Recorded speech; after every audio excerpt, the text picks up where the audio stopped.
ស្ដីដល់គ្នាខ្ញុំសាប់កាតចោលទៅនឹងឲ្យដោយសារតែខ្ញុំមានអារម្មណ៍ថាខ្ញុំចង់មើលកាតខ្ញុំចង់ដោះកាតដល់អ្នកគ្នាអញ្ចឹងណាហ្នឹងហើយសម្រាប់អ្នកគេដែលគាត់ចង់បានថារ៉ូតកាតស្អាតដែលមាននៅក្នុង stock ស្រាប់អ្នកគ្នាអាចឆាតកំងតាម page ជួយ Mi Shop Cambodia បានអ្នកគ្នា page ជួយ Mi Shop Cambodia មានលោកថារ៉ូតកាតច្រើនខ្លាំងមែនតើហ្មងនេះថារ៉ូតកាតខ្ញុំប្រើណាអ្នកគ្នាថារ៉ូតកាតនេះខ្ញុំមកសាប្រើទីឲ្យភៀវដោយសារតែវាឈុតខ្លាំងមែនតើមានការខ្លះវាត្រូវជាមួយខ្ញុំខ្លាំងហ្មងអ្នកគ្នាចង់បានថារ៉ូតកាតស្អាតៗក្នុង plate មាននៅក្នុង page Mi Shop Cambodia ហើយមានសេវាកម្មនៅក្នុងការទូទាយថារ៉ូតកាតហើយ horse event ច្រើនមែនតើអូខេឥឡូវចូលមកការសាច់រឿងរបស់យើងវិញម្ដងតាមពិតទៅខ្ញុំមុនដំបូងខ្ញុំចាប់បានឈុំមកពីស្លឹកនេះមាន Three of Swords ហើយជាមួយនឹង Knight of Swords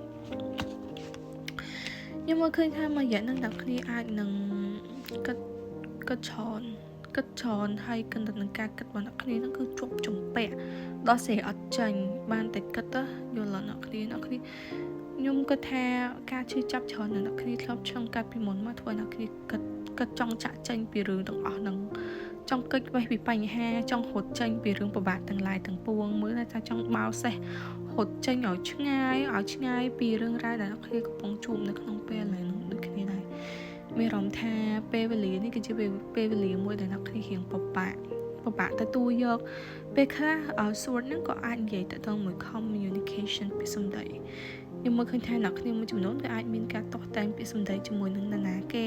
មិនថាអ្នកនៅជុំវិញខ្លួនបងប្អូនមិត្តភ័ក្តិគ្រួសារម៉ាក់ប៉ាឬមួយក៏អ្នកដែលជាទីស្រឡាញ់របស់អ្នកទាំងអស់គ្នាអ្នកគ្នាមួយចំនួន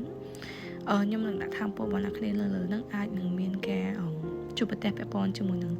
បញ្ហាការតោះតែងពីសម្ដីគ្នាពេលខ្លះទង្វើរបស់គេធ្វើឲ្យអ្នកទាំងអស់គ្នាមើលឃើញថាគេអត់មានតម្លៃក្នុងកែវភ្នែកអ្នកគ្នាទង្វើមួយចំនួន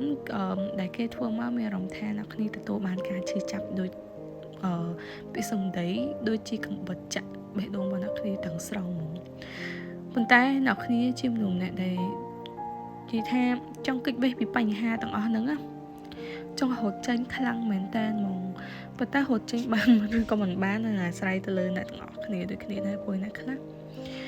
វាតាមកលៈទេសៈមនុស្សរៀងខ្លួនអ្នកខ្លះក៏គាត់កិច្ចផុតទៅអ្នកខ្លះក៏គាត់កិច្ចបំផុតទៅក៏គាត់នៅធំរស់នៅជាមួយនឹងស្ថានភាពបែបហ្នឹងទៅរបៀបអញ្ចឹងប៉ុន្តែចិត្តគឺចង់រត់ចេញអត់ចង់នៅគិតរឿងស្មុគស្មាញអត់ចង់រស់នៅក្នុងរឿងស្មុគស្មាញទាំងអស់ហ្នឹងឯងចង់ចេញពីកន្លែងហ្នឹងដូចគ្នាដែរមានស្លឹកការថែនវ៉ាន់ជាមួយសិចអខាប់ពេលហ្នឹងខ្ញុំបើកកាតមកវាឈប់ពីស្លឹកហ្នឹងមកដូចគ្នាដែរខ្ញុំមានអារម្មណ៍ថាអ្នកគ្នាអាចនឹងមានទំនួលខុសត្រូវច្រើននៅក្នុងរឿងគ្រួសារ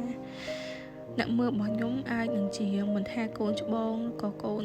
ទីប្រមាណកូនតូឬក៏អីអ្នកគ្នាមានតួនាទីសំខាន់ខ្លាំងមែនទែនក្នុងការជួយទំនុកទម្រង់គ្រួសារ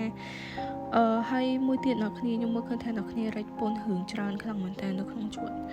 មើលទៅខ្ញុំមិនដឹងថាអ្នកគ្នាជាកូនបងអ្នកមើលហ្នឹងមានជាកូនបងឬក៏អ្នកដែលគាត់ត្រូវមើលថែឪពុកម្ដាយទោះបីជាមិនកូនបងក៏ដោយមើលថែឪពុកម្ដាយឪពុកចាស់ឬក៏ម្ដាយគាត់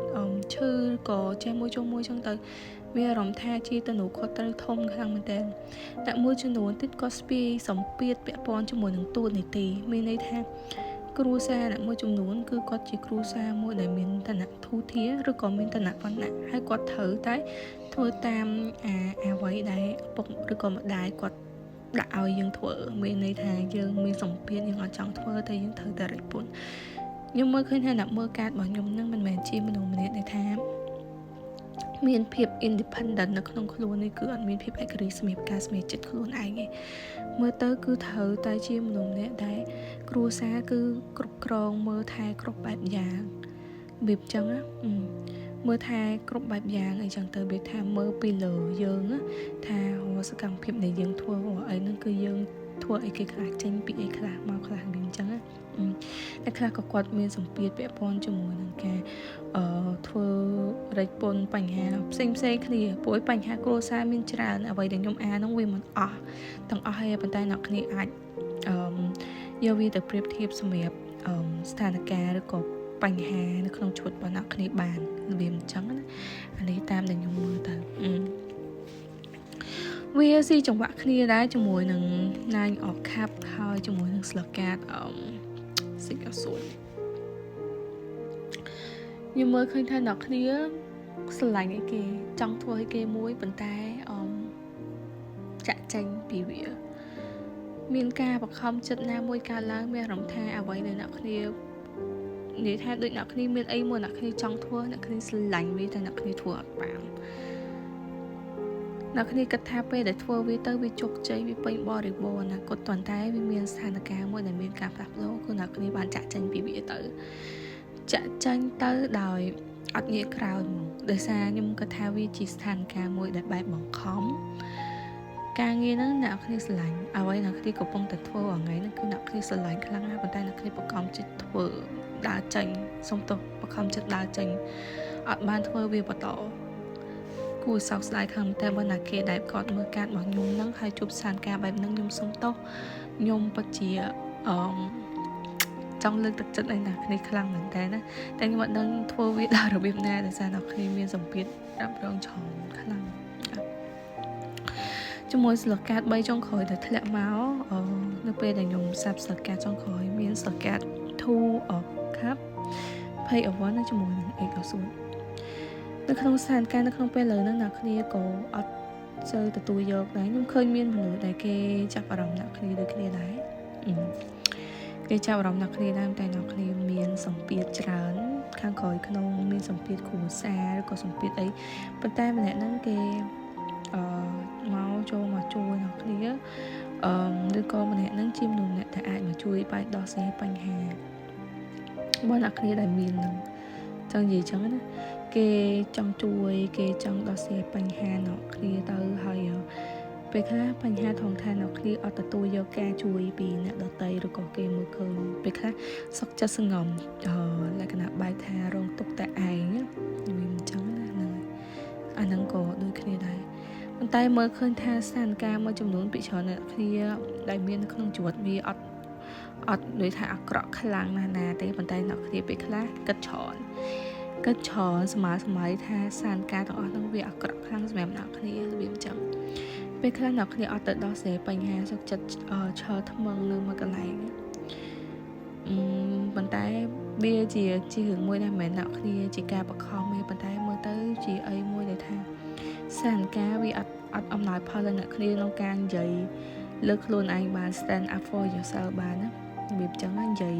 សម្រាប់ខ្លួនឯងបកស្រាយរឿងគ្រប់យ៉ាងដែលខ្លួនឯងបានធ្វើហ្នឹងពេលខ្លះស្ថានភាពមួយចំនួនខ្ញុំមើលទៅមានអារម្មណ៍ថាអ្នកគ្នាចង់ធ្វើវាចង់ដោះស្រាយវារបៀបចឹងដល់ដោះស្រាយបញ្ហាមួយចំនួនក្នុងជីវិតប៉ុន្តែខ្ញុំមើលឃើញថាវាមានការជាប់គាំងវាស្ថានភាពត្រូវបានបង្ខំឲ្យអ្នកគ្នាត្រូវបិទភ្នែកបិទច្រមុះត្រូវបន្តធ្វើវាហ្នឹងហើយនៅក្នុងនៅក្នុងកលៈទេសៈអ្នកគ្នារស់នៅសប្តាហ៍នេះអ្នកគ្នាអាចដើរចេញទៅបានចង់ដើរចេញដែរប៉ុន្តែដើរចេញអត់បានចង់រត់ក៏រត់អត់កើតវាអញ្ចឹងប៉ុន្តែខ្ញុំមើលឃើញទៅបីជាណាក៏មានអ្នកជួយជុំជែកអ្នកគ្នាដែរវាអញ្ចឹងណាអូខេខ្ញុំមានតែប៉ុណ្្នឹងទេហើយខ្ញុំសង្ឃឹមថាបើសិនជាអ្នកគ្នាអ្នកមើលការរបស់ខ្ញុំនៅក្នុងពេលឥឡូវនេះមានស្ថានភាពលំបាកបែបហ្នឹងខ្ញុំអត់មានអីច្រើនទេក្រៅពីចង់ប្រាប់អ្នកគ្នាថាអ្នកគ្នាជាមនុស្សម្នាក់ដែលប្រកែជាមនុស្សម្នាក់ដែលខ្លាំងជាមនុស្សម្នាក់ដែលថាគេគ្រប់គ្នាទោះបីជាអ្នកដទៃគេអត់មើលឃើញពីអ្វីដែលអ្នកគ្នាធ្វើអ្វីអ្នកគ្នាលះបង់គ្រប់បែបយ៉ាងតែត្រូវចាំទុកថាអ្នកគ្នាគឺជាមនុស្សម្នាក់ដែលខ្លាំងហើយកុំឲ្យមានការបោះបង់ខ្លួនឯងកុំឲ្យមានការបោះបង់ទៅលើក្តីសម័យខ្លួនឯងដោយស្លកានឹងពេលខ្លះជាកលៈទេសៈបង្ខំដែលត្រូវបោះបង់ក្តីសម័យចោលខ្លួនឯងប៉ុន្តែខ្ញុំចង់ឲ្យអ្នកគ្នារត់ទៅរកវាហើយធ្វើវាបន្តកុំបោះបង់វាចោលព្រោះថាក្តីសម័យអ្នកគ្នាគឺធំហើយខ្ញុំមើលឃើញថាក្តីសម័យដែលអ្នកគ្នាខំ pursue ខំប្រឹងខំប្រែងខំចែករែកពន្ធគ្រប់បែបយ៉ាងដើម្បីធ្វើវាហ្នឹងវាទទួលបានលទ្ធផលល្អនៅពេលអនាគតសម្រាប់អ្នកគ្នាប៉ុន្តែអ្នកគ្នាបានចាក់ចេញពីវាអញ្ចឹងនឹងសង្ឃឹមថាកុំលះបង់ខ្លួនឯងទាំងអស់ដើម្បីឲ្យអ្នកដទៃខ្ញុំចង់ឲ្យអ្នកគ្នាមើលថែខ្លួនឯងអូខេហើយស្រឡាញ់ខ្លួនឯងបានច្រើនខ្លាំងមែនទែនខ្ញុំដឹងថាអ្នកគ្នាជាមនុស្សម្នាក់ដែលចិត្តល្អប៉ុន្តែកុំលះបង់ខ្លួនឯងកុំយកនិយាយថាឆ្លាតវៃនៅក្នុងការធ្វើការងារឬក៏សម្រាប់ចិត្តផ្សេងៗក៏ចាំបាច់លះបង់ខ្លួនឯងដើម្បីអ្នកដទៃអូខេមានតែប៉ុណ្្នឹងឯងអរគុណច្រើនអ្នកគ្នាសម្រាប់ការមើលការហ្នឹង and see you in the next video Bye